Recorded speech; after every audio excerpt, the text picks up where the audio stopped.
et à tous.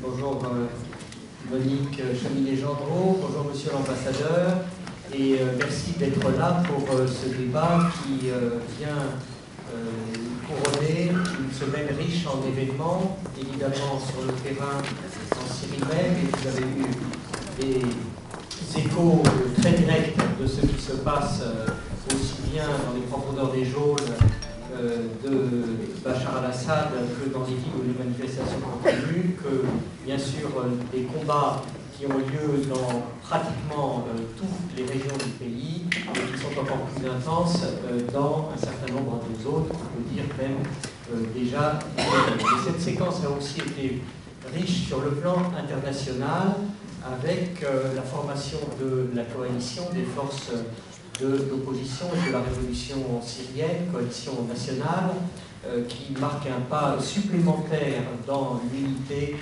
entre les différents courants d'une opposition qui est à la fois interne et externe, et dont on discutera d'ailleurs tout à l'heure dans une table ronde suivante des variantes et de l'ensemble des tendances. Mais simplement, ce qui s'est passé, ça a été sur le perron de l'Élysée, samedi, la reconnaissance par le président de la République, François Hollande, d'une délégation conduite par le président de cette coalition, qu'il a déclaré être, aux yeux de la France, la représentante légitime du peuple syrien, la France étant la première puissance siégeant au Conseil de sécurité des Nations Unies, et d'ailleurs la première puissance européenne à agir ainsi. Alors je dois dire que nous qui avions publié la veille dans Libération un texte insistant sur l'urgence d'agir aux côtés du peuple syrien, ce texte, vous l'avez sans doute lu, c'était son titre, nous avions la veille encore des mots plus sévères pour l'ensemble des instances européennes et même de notre gouvernement, parce qu'il nous avait semblé que beaucoup de temps s'était écoulé depuis non seulement le début de l'insurrection, mais depuis que la phase de répression était entrée dans la violence la plus absolue, avec tous les déchaînements qui nous ont été décrits. Et il nous avait semblé que la France et d'autres pays, bien sûr, tardaient à tirer les leçons du blocage de l'ONU. Blocage du Conseil de sécurité, dont chacun sait qu'il a été marqué par un triple veto, emmené surtout évidemment par la Russie, dont on connaît les intérêts à soutenir ce régime de Bachar al-Assad, encore que ces intérêts sur le plan politique et matériel à long terme paraissent bien fantasmatiques et bien illusoires, et la Chine, dont on sait que, comme la Russie d'ailleurs, son principal souci est d'éviter toute ingérence, tout progrès de la responsabilité de protéger, qui pourtant a été en 2005 consacrée par une importante convention internationale parrainée par les Nations Unies.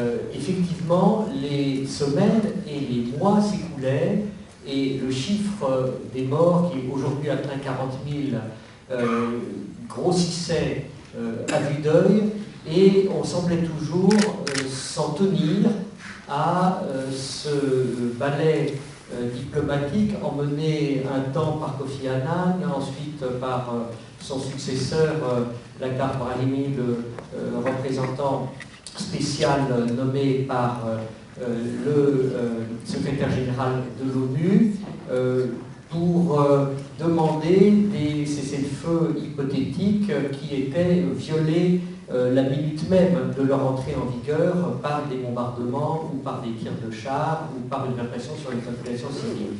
Donc on avait l'impression légitime, je crois que cette impression était surtout ressentie encore plus cruellement par les Syriens eux-mêmes, que la communauté internationale et ses acteurs les plus éminents avaient renoncé à agir véritablement ou à tenter quelque chose.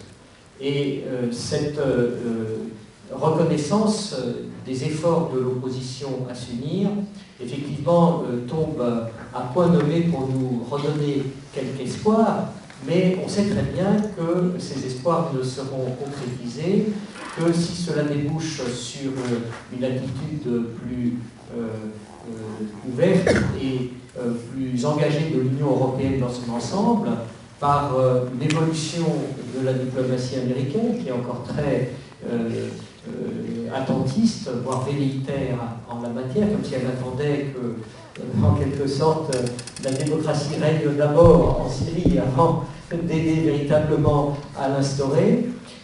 Et bien sûr que ça demande des engagements courageux de la France qui s'est mise en pointe depuis peu de temps sur cette question, mais pour le moment de manière essentiellement verbale, même si effectivement dire c'est faire, et un certain nombre de déclarations récentes ont déjà un peu changé la donne. Alors je me tourne d'abord vers vous, monsieur l'ambassadeur, parce que vous venez de me dire que de surcroît vous revenez d'une réunion à l'Élysée qui, j'imagine, portait sur ce dossier, et aussi parce que aujourd'hui, au niveau des instances européennes, la France a commencé à mettre ses propositions sur la table, pour que vous nous disiez si ce premier pas vers la reconnaissance de l'opposition syrienne pourra ou non, à terme, entraîner des progrès dans la protection des populations. Et on sait que la protection des populations, lorsque les armes sont déchaînées contre elles, eh bien, ça passe aussi à un moment donné par le fait de pouvoir disposer de quelques armes défensives. Donc la question est posée très directement sur la place publique, mais elle vous est aussi posée, car je sais que vous y êtes attentif. Ça fonctionne. Bonsoir. Je vais essayer de vous dire effectivement ce que la France essaye de faire. Mais je voudrais d'abord commencer par dire qu'évidemment, personne n'imagine qu'il y a une solution magique à cette crise dramatique qui a été extrêmement bien décrite depuis tout à l'heure. Je sais bien que ce qu'essaye la France n'est évidemment pas certaines être couronnées de succès. Et je sais bien que tout le monde, les Syriens les premiers, sont extrêmement frustrés de voir à la fois les chiffres des morts et des blessés, des disparus s'accroître, et les mois succéder aux mois sans qu'effectivement on arrive à avoir une solution à cette crise pour l'instant en tout cas. Qu'est-ce que la France essaye de faire? C'est deux choses. Elle essaye d'agir et elle essaye d'entraîner les autres. Alors comme vous le disiez, effectivement, l'un des points importants récents, c'est la création de cette coalition nationale syrienne de l'opposition qui, après une semaine de discussions très intenses à Doha, a permis d'aboutir à un rassemblement dont on peut dire aujourd'hui qu'il rassemble une large part de l'opposition syrienne, pas toute évidemment, mais une large part. Et une large part à la fois des courants politiques qui constituent cette opposition, mais aussi, et c'est extrêmement important et sans doute le plus important, les mouvements de l'intérieur de la Syrie, que ce soit les mouvements révolutionnaires qui depuis 20 mois animent la révolution, l'instance générale de la révolution, les comités locaux de coordination et d'autres, mais aussi, et c'est une innovation importante, des représentants des conseils civils des provinces. Il y a 14 gouvernements en Syrie et la coalition aujourd'hui possède en son sein, parmi les 65 membres de la coalition, un représentant de chacune des provinces et de chacun des conseils révolutionnaires civils de province. Donc, il y a l'espoir, effectivement, aujourd'hui, que cette structure permette à l'opposition d'offrir une alternative crédible au régime de Bachar el-Assad. La France a beaucoup aidé à cette création, tout en restant, et c'est très important, assez modeste sur la visibilité que nous avons donnée à cet accompagnement, parce que c'est un processus qui a été et qui doit rester syrien, mais à partir du moment où effectivement cette coalition a vu le jour dimanche de la semaine dernière, La France a décidé, comme elle l'avait laissé entrevoir dans les conversations que nous avions avec les uns et les autres, à marquer une étape très importante, puisque le président de la République, premier chef d'État occidental et premier chef d'État tout court d'ailleurs, dans le monde, à reconnaître cette coalition. Et c'est effectivement extrêmement important parce que nous espérons que ça aura un effet d'entraînement. Un certain nombre d'autres pays ont reconnu cette coalition, une dizaine à ce jour comme le représentant légitime du peuple syrien, et un certain nombre d'autres pays l'ont reconnu au moins comme un représentant légitime. Et c'est une dynamique que nous espérons continuer à pousser pour que progressivement la communauté internationale se rassemble autour de cette coalition. L'un des objectifs aujourd'hui, c'est effectivement de convaincre nos partenaires européens. Laurent Fabius a commencé à le faire lors de la réunion des ministres des Affaires étrangères aujourd'hui à Bruxelles. Nos partenaires américains. La Ligue arabe a envoyé un message très positif lundi de la semaine dernière, les pays du Golfe aussi. Et nous travaillons avec tous les pays qui le souhaitent pour essayer d'avancer sur ce sujet. Et nous ne désespérons pas que progressivement, et si possible le plus rapidement possible, on ait une reconnaissance. Pourquoi c'est important? C'est important pour trois raisons. D'abord, pour la population syrienne à l'intérieur, parce qu'effectivement, ça permet d'avoir un message sur le fait qu'il y a une alternative qui est en train de se structurer. C'est un message d'espoir, qui d'ailleurs a été vécu comme tel. Il y a énormément de réactions positives à la création de cette coalition. C'est important pour la communauté internationale parce que ça permet d'avoir un partenaire pour faire des choses, un partenaire pour aider la population syrienne, et un partenaire, en tout cas c'est la position de la France, pour voir comment on peut protéger la population syrienne. Pour revenir à la question que vous évoquiez tout à l'heure. Le président de la République, vous avez vu, a été très clair. Il a dit qu'au fur et à mesure que cette coalition serait en mesure de constituer tout d'abord une administration exécutive qui va être installée au Caire là, dans les jours qui viennent, et ensuite un gouvernement provisoire, ça permettra non seulement d'acheminer plus d'assistance avec un partenaire opérationnel, mais ça permettra aussi de réouvrir, et ça réouvre la question de l'armement. Le président de la République, à ce stade, n'a dit ni plus ni moins, il faut être très clair, ça réouvre la question, et c'est un sujet que nous regardons extrêmement sérieusement et attentivement. Vous comprendrez que je n'entrerai pas dans les détails ce soir, mais Laurent Fabius a porté ce sujet au Conseil des Affaires étrangères, des ministres des Affaires étrangères de l'Union européenne aujourd'hui, sur la question de l'embargo, sur les armes. Nous verrons quelles sont les réactions progressives des uns et des autres. Il n'est pas certain que des choses se débloquent immédiatement. Et puis, il y a le sujet en général qui est travaillé techniquement, mais là-dessus, je ne voudrais pas aller plus loin. Si vous m'autorisez encore 3 minutes, je voudrais aussi dire ce qu'essaye de faire la France, cette fois-ci, sur le plan de l'appui à la société civile, puisque j'ai vu que c'était un des éléments majeurs de l'appel que vous avez signé. Alors, une nouvelle fois, hein, certainement pas aucun élément d'arrogance ou de volonté de montrer que la France fait bien, mais la France essaye de faire, et c'est, je crois, largement reconnu, et y compris sur l'appui à la société civile. Nous sommes le premier pays à avoir aidé les organisations qui apportent de l'assistance à l'intérieur. On évoquait tout à l'heure, Raphaël Iti évoquait le rôle de l'UOSSM. Je crois que les gens de l'UOSSM sont ici, c'est-à-dire ce regroupement de 14 associations de Syriens qui font un énorme travail absolument remarquable d'appui aux Syriens de l'intérieur qui essayent de prendre en charge sous les bombes les blessés et de les soigner. Nous sommes le pays qui, de loin, a été le premier et en volume de loin le plus important à soutenir financièrement ce réseau. Nous sommes aussi le pays qui a été le premier à soutenir directement les réseaux de solidarité comme les comités locaux de coordination. Je suis obligé de dire que nous l'avons commencé alors que l'ambassade était encore ouverte. Nous étions le seul pays, clandestinement, l'ambassadeur que j'étais à l'époque, a acheminé clandestinement. Nous avons fait jusqu'à plus d'une tonne de matériel chirurgical et médical qui a été transféré à toutes les cliniques clandestines, pas toutes malheureusement, mais de nombreuses cliniques clandestines qui agissaient dès l'été de l'année dernière dans la plupart des villes qui étaient soumises à la répression du régime. C'est évidemment pas considérable, mais c'est peut-être mérite d'être souligné. Nous avons aussi clandestinement financé les actions des comités locaux de coordination pour fournir de l'aide alimentaire. Là aussi parce que nous pensions que la mobilisation des réseaux de solidarité locaux était sans doute le meilleur vecteur d'aide à la population. Et nous continuons à le penser, et nous continuons, même si l'ambassade est fermée maintenant depuis plusieurs mois, nous continuons à alimenter les réseaux de solidarité à l'intérieur, et nous sommes, là aussi, il faut le dire, après tout, la France est non seulement le premier pays, mais pratiquement encore le seul à mener ce type d'action.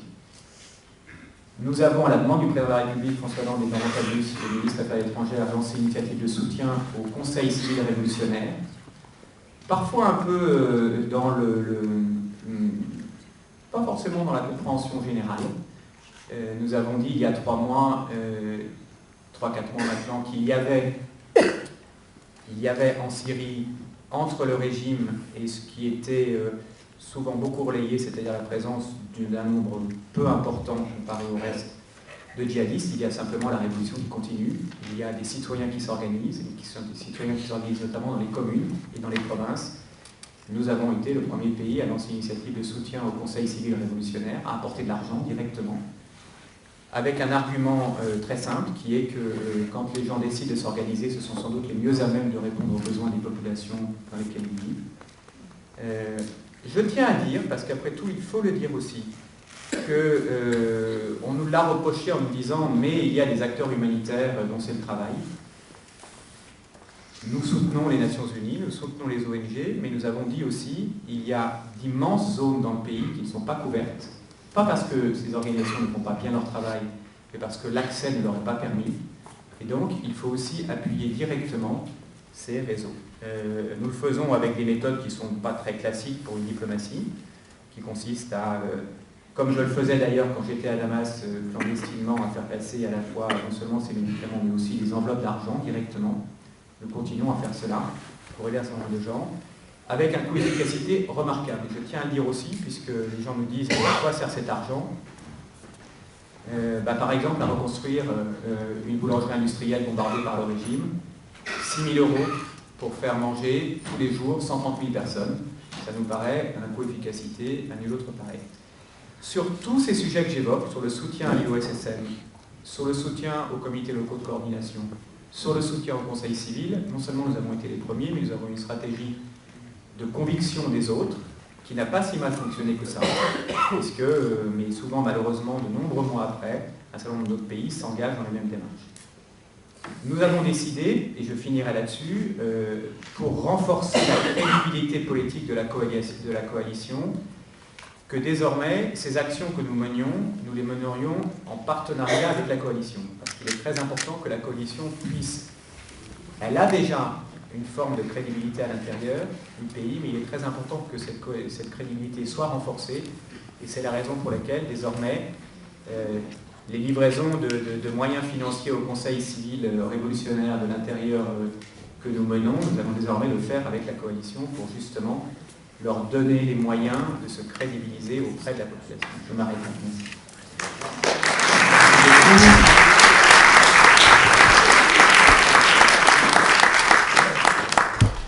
Sur cette question de l'armement, on sait qu'il y a effectivement un embargo qui a été prononcé par l'Union européenne, mais on sait aussi que les livraisons d'armes de la Russie et de l'Iran, accompagnées souvent de conseillers militaires et de moyens très lourds, avec les facilités logistiques consenties par le régime, que ces livraisons sont permanentes et qu'elles ont un effet décisif.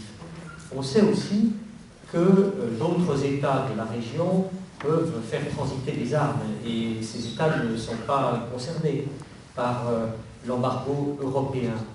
Est-ce que, dans cette stratégie de la conviction dont vous avez parlé, est-ce que vous avez l'impression que les partenaires européens de la France et les États-Unis ont vraiment compris et mesuré que chaque jour qui passe permet à ceux qui ont accès au fonds, à ceux qui ont l'idéologie qui leur permet de galvaniser un certain nombre de donateurs de par le monde, leur permet de s'équiper et d'acquérir auprès de la population qui souffre et qui subit les tirs aveugles et les bombardements depuis tant de semaines, d'acquérir auprès de ces populations un certain prestige dû aux quelques succès militaires remportés avec des armes un petit peu plus modernes. Alors que les brigades, pourtant très courageuses et ayant engagé le travail depuis longtemps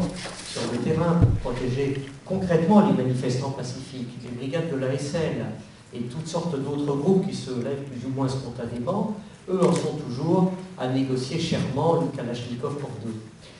Est-ce que vraiment, si l'on attend que la conviction l'emporte seulement en janvier ou en février, ce sont les échéances dont on nous parle dans la presse, ou même le 30 novembre, lors de la réunion à Tokyo des Amis de la Syrie, où seront représentées sans doute une soixantaine de personnes. Est-ce que tout ce temps qui passe ne risque pas tout simplement de donner encore plus de justification à ceux qui nous disent s'il y a trop de barbus visibles dans les rues d'Alep ou dans les combats d'Idlib, alors nous aurons bien fait, nous aurons bien raison de ne pas apporter des armes et des moyens de soutien à la population. Est-ce qu'il n'y a pas une contradiction et même une hypocrisie, voire une forme de cynisme à créer une situation dans laquelle certains esprits en sont rendus à se jeter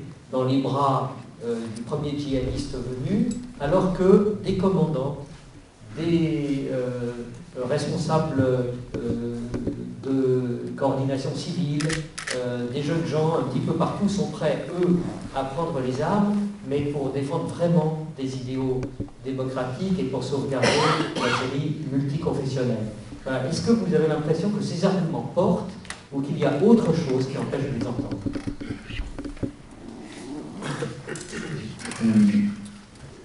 Je pense qu'effectivement, il y a un paradoxe qu'on entend de plus en plus, qui est inquiétant, qui consiste à se préoccuper effectivement d'une dérive radicalisée, sans se rendre compte que chaque jour où nous n'agissons pas contribue évidemment à entretenir cette éventuelle dérive de radicalisation. Donc oui, vous avez raison. Alors, moi je dirais qu'il y a au moins un paradoxe dans l'analyse qui est faite par un certain nombre de gens. C'est pour ça qu'on a besoin de vous.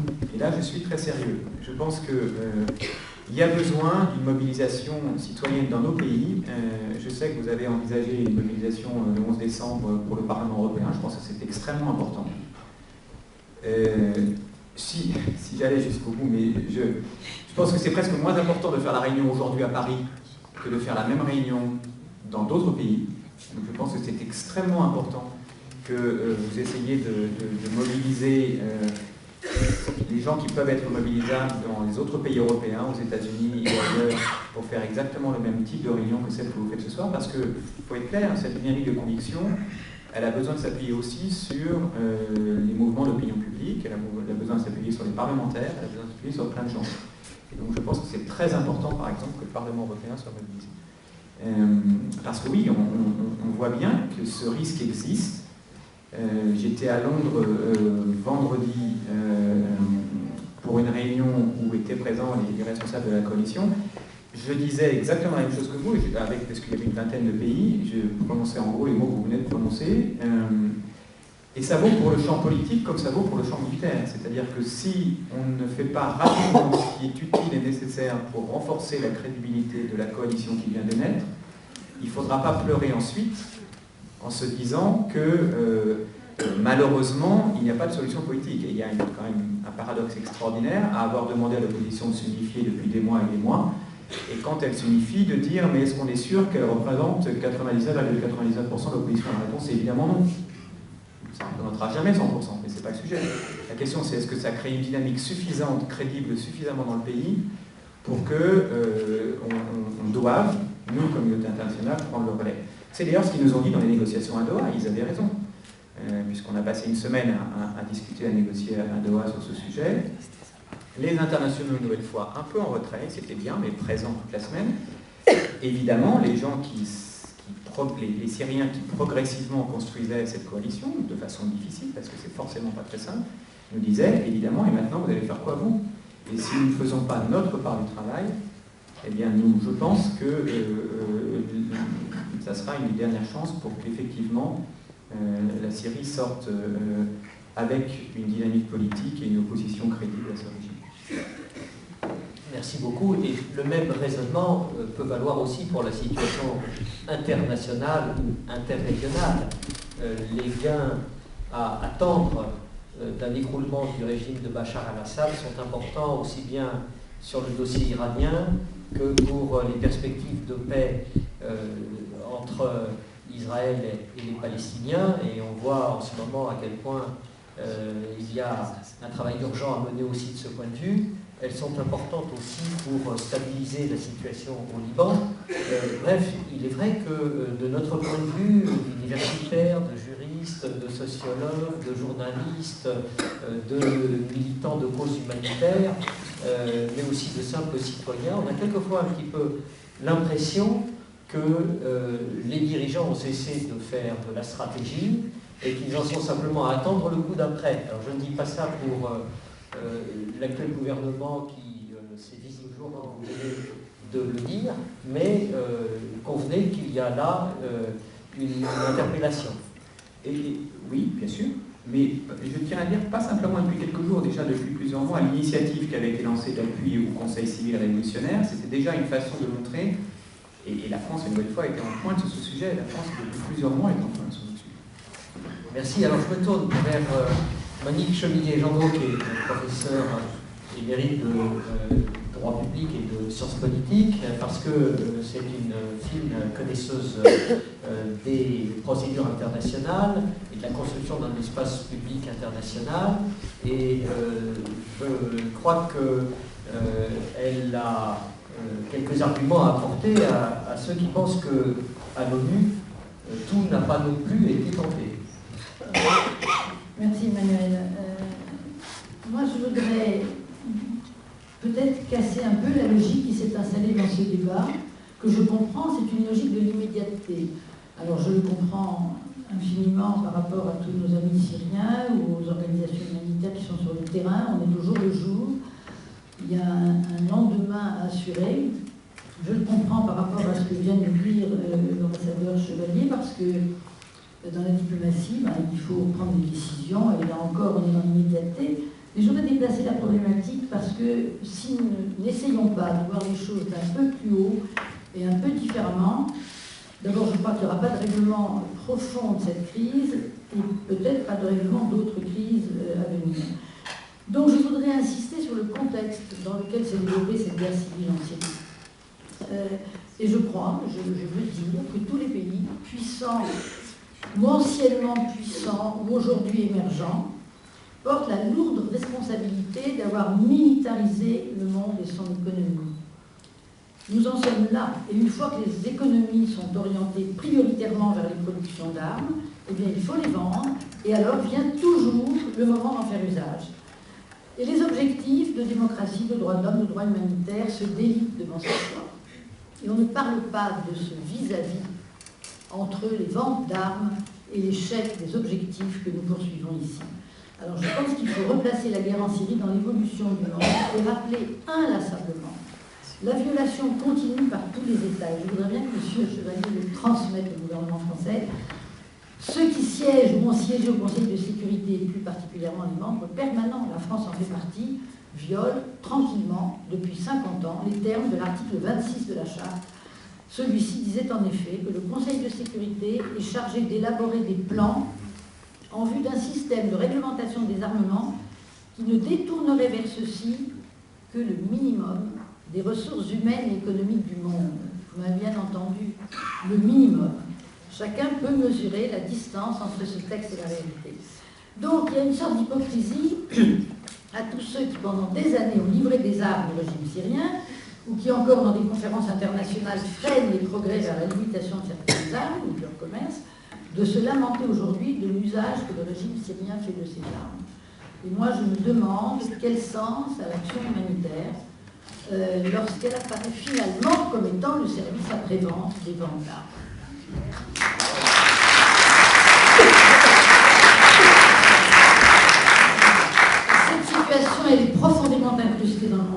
actuelle, elle ne changera qu'avec une véritable révolution des institutions internationales, et nous n'en sommes pas là. Mais je voulais quand même le dire. Pour l'instant, c'est le Conseil de sécurité qui est chargé de prendre les décisions obligatoires, et sur la Syrie, il est bloqué par le veto de la Russie et de la Chine. Alors nous avons, ça a été rappelé, les mesures de sanctions économiques à effet limité, qui ne sont nécessairement pas universelles, qui ont été prises en dehors de l'ONU, soit par les États-Unis, soit par la Ligue arabe, soit par l'Union européenne, avec pour cette dernière l'embargo sur les armes dont il faut qu'on reparle. Alors on sait bien que la situation empire, que les rebelles syriens démunis se sentent abandonnés sur ce terrain, et que le risque s'accroît, on l'a dit plusieurs fois ici, un peu plus chaque jour d'une participation des djihadistes qui ne partagent pas les objectifs de la rébellion. Et puis en même temps, il y a l'impunité des hommes de Bachar el-Assad avec leur supériorité militaire qui reste considérable. Alors, je ne crois pas que face à cette situation, les gouvernements n'aient que la déploration. Ils ont des moyens qu'ils ont eux-mêmes inventés, mais qu'ils négligent de peur d'en arriver à une société mondiale dans laquelle l'action des États serait contrôlée. Car finalement, c'est ça, les États sont souverains, alors Bachar el-Assad fait des horreurs avec sa souveraineté, mais on ne va quand même pas toucher à la souveraineté des États, parce que si on y touche pour un État, il faut y toucher pour tous les États. Moi, je rappellerai deux possibilités qui sont des limites à la souveraineté d'une certaine manière, qui sont très importantes et qui pourraient être utilisées ici. Il y a la saisine de l'Assemblée générale des Nations unies, avec des pouvoirs alternatifs à ceux du Conseil de sécurité, et puis il y a la question de l'impunité sur laquelle je voudrais dire un mot en complément à ce qui a été dit tout à l'heure. Alors il n'est pas vrai que le veto mis à un projet de résolution du Conseil de sécurité bloque toute possibilité de mesures à caractère universel. Ceux qui disent cela sont ceux qui ne veulent prendre aucune mesure. Dès 1950, devant la paralysie du Conseil de sécurité par l'usage du veto à propos de l'affaire de Corée, les Nations unies trouvèrent une parade, car si le texte de la charte donne un pouvoir essentiel au Conseil de sécurité dans le maintien de la paix, il reconnaît cependant un rôle à l'Assemblée générale. Alors dans la charte, ce n'est pas très bien défini, c'est plutôt un rôle complémentaire. En 1950, 5 ans après la création des Nations unies, par la résolution qui s'appelle, qui porte le numéro 377, il a été décidé que ce rôle n'était pas seulement complémentaire, mais alternatif. C'est-à-dire qu'il est admis que quand le Conseil est bloqué par un veto, nous y sommes, dans le cas de la Syrie, l'Assemblée générale est habilitée à proposer des mesures collectives. Alors, dans l'affaire de la Syrie, l'Assemblée générale pourrait se saisir de sa propre initiative, qu'il faut qu'il y ait un groupe d'États, et moi j'aimerais bien que l'Union européenne fasse ça. C'est-à-dire qu'on mette les choses sur la table de l'Assemblée générale, c'est-à-dire que tous les États du monde, les presque 200 États qui forment l'humanité, prennent leurs responsabilités. Et dans ce cas-là, quand c'est sur la base de cette résolution, l'Assemblée générale détient le pouvoir d'abord de qualifier la situation, bon, à l'évidence, il y a une menace contre la paix, personne ne discutera de ça, et de décider des mesures collectives à prendre. Ces mesures couvrent toute la gamme des sanctions non militaires et peuvent aller jusqu'aux mesures militaires. Cette procédure elle a été validée par la Cour internationale de justice dans son avis consultatif sur le mur construit par Israël en Palestine du 9 juillet 2004. Donc, si un groupe d'États s'engageait dans cette voie, l'Assemblée générale pourrait prendre ses responsabilités. Et je pense, pour ma part, notamment à propos de l'embargo sur les armes vers le régime de Bachar el-Assad, mais aussi de la livraison d'un certain type de matériel militaire aux rebelles. Ces deux questions, je pense que c'est uniquement dans le cadre élargi de tous les États, celui de l'Assemblée générale, que ce débat, d'abord, doit avoir lieu, et puis peut être mené sans que prévalent les arrière-pensées commerciales, parce qu'il est évident que dans le cadre plus restreint du Conseil de sécurité, ces choses-là sont plus délicates.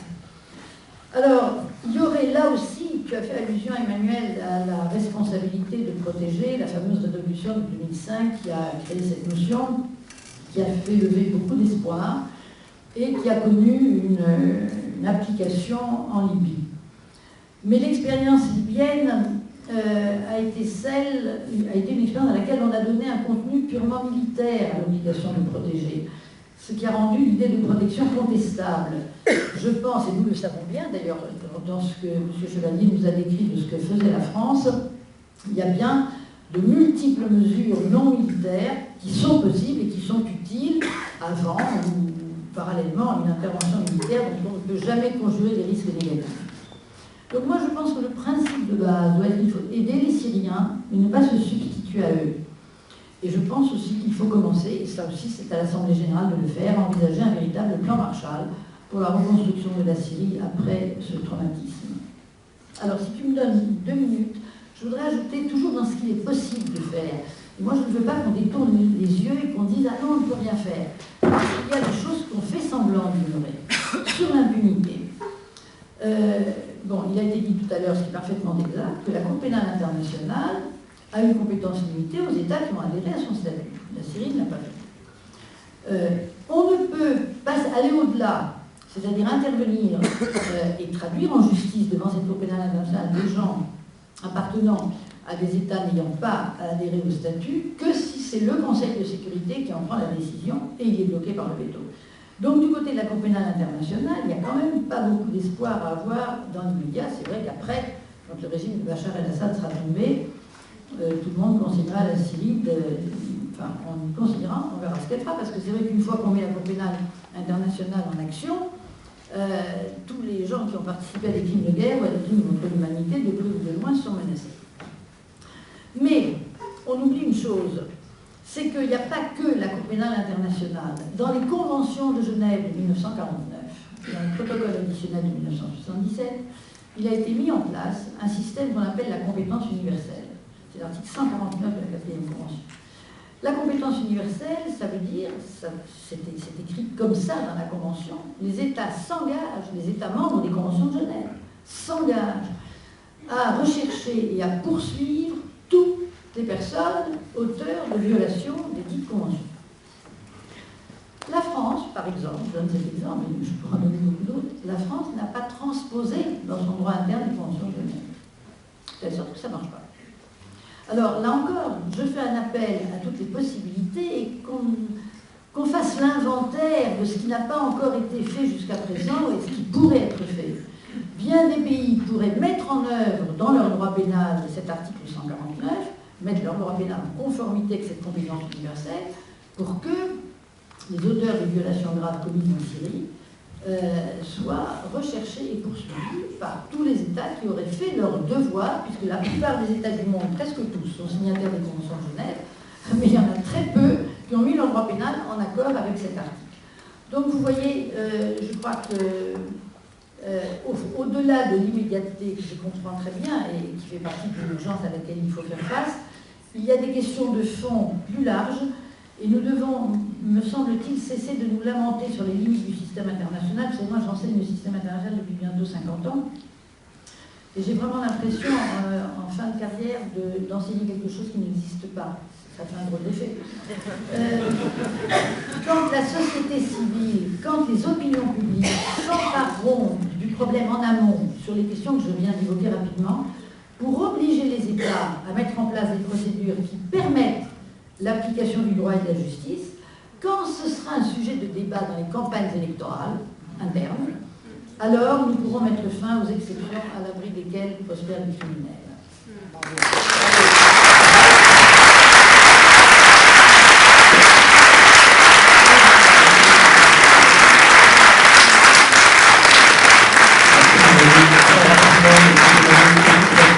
Sur le retour à l'Assemblée générale et sur les voies de saisine de la justice internationale pour la lutte contre l'impunité, enfin un mot. Genève étant en Suisse, la Suisse qui n'est pas un modèle en toute matière de poursuite, a quand même pris des initiatives très nettes pour appliquer cette compétence universelle et on aimerait bien que la France en fasse autant. Je rappelle que c'est en France qu'est en partie comme en Italie, l'idée de la Cour pénale internationale, mais que la France a été aussi l'un des États qui en ont un peu restreint le champ d'application. Sur la saisine de l'Assemblée générale, il y a eu au moins déjà une résolution, si mes souvenirs sont bons, il y en a eu deux, mais au moins une, ça je suis certain, qui a rassemblé, je crois, 137 pays. C'est pas sur la base de la 377, monsieur l'ambassadeur. Non, mais parce que pour le moment, il n'y avait, semble-t-il, pas l'espace politique, le soutien suffisant de membres de l'Assemblée générale pour aller là, parce qu'effectivement, sinon ça serait une solution. Ce qui était très important déjà, c'était de saisir l'Assemblée générale pour montrer qu'il y avait 137 pays sur les quelques 200, comme vous rappeliez, qui considérait que le régime de Bachar el-Assad était un régime criminel, ce qui, je ne sais pas si c'est pas le terme qui a été utilisé, mais en tout cas qui très clairement dénonçait l'attitude du régime. Ce qui était déjà un élément de dynamique politique important. C'est ce que nous essayons de faire aussi avec les amis du peuple syrien. Donc vous savez, la 3e réunion a eu lieu à Paris le 6 juillet. Je rappelle à propos de la mobilisation civile que c'est la première fois dans une des conférences des amis du peuple syrien qu'il y avait un espace qui s'appelle la Maison du peuple syrien, qui était dédiée aux organisations de la société civile syrienne. Mais je referme la parenthèse. La 4e devrait avoir lieu au Maroc, mi-décembre. Celle du Japon, là, qui aura lieu dans quelques jours, est une réunion sur les sanctions spécifiquement. C'est un groupe technique spécifique du groupe des amis sur les sanctions. Et celle du Maroc devra entériner un certain nombre de choses, on l'espère, notamment de reconnaissance. Ce que je veux dire par là, c'est que c'était important d'utiliser l'Assemblée générale pour effectivement créer le momentum politique, pour montrer que le régime était de plus en plus isolé. Pour saisir l'Assemblée générale sur les autres bases que vous venez d'évoquer, il faut quand même qu'on espère qu'il y aura suffisamment de pays pour suivre. Et là, c'est un peu plus compliqué, ça demande un travail en amont, parce qu'évidemment, il n'y aurait rien de pire que d'aboutir à un échec, c'est-à-dire à ce que le nombre de pays qui soutiennent soit peu important. D'autant plus qu'après, enfin vous connaissez ça mieux que moi, mais les modalités, entre guillemets, coercitives, ou en tout cas impératives, qui pourraient découler d'une résolution de l'Assemblée générale prise sur cette base, et sont quand même moins fortes que des résolutions sous chapitre 7 du Conseil de sécurité. Je dis ça. Beaucoup de conviction, oui. Voilà, donc pourquoi pas, c'est une piste évidemment à explorer, mais on peut, je crois, qu'on ne peut pas tout à fait dire quand même que ce qui découlerait d'une résolution de l'Assemblée générale sur cette base-là serait de même puissance qu'une résolution du Conseil de sécurité sous chapitre 7 quand même. Donc c'est pour ça que c'est un peu... Sur la compétence universelle, moi je m'occupe de la cible. Mais je transmettrai. Voilà. Merci. Nous allons clore cette table ronde-là, simplement avec un petit regard dans le rétroviseur à chaque réunion des amis de la Syrie, à chaque réunion de l'Union européenne. On a toujours trouvé qu'on pouvait durcir les sanctions et les étendre à un nombre supérieur de personnes affiliées au régime. Alors, on vous encourage, puisque vous nous demandez de vous aider, eh bien nous vous encourageons à pousser les gouvernements européens à aller tout de suite au maximum des sanctions possibles sur le plan économique, parce que c'est aussi une des cordes auxquelles, évidemment, le régime peut tenir. Merci beaucoup, et je pense que nous avons une autre table ronde qui peut vous intéresser aussi, monsieur l'ambassadeur, sur les courants de l'opposition syrienne. Que je connais un petit peu.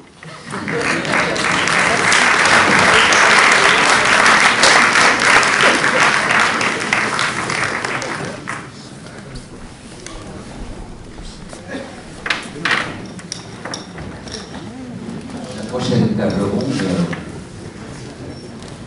a pour titre la résistance ou bien de division. Je vais vous laisser le soir avec moi. Débat animé par Hala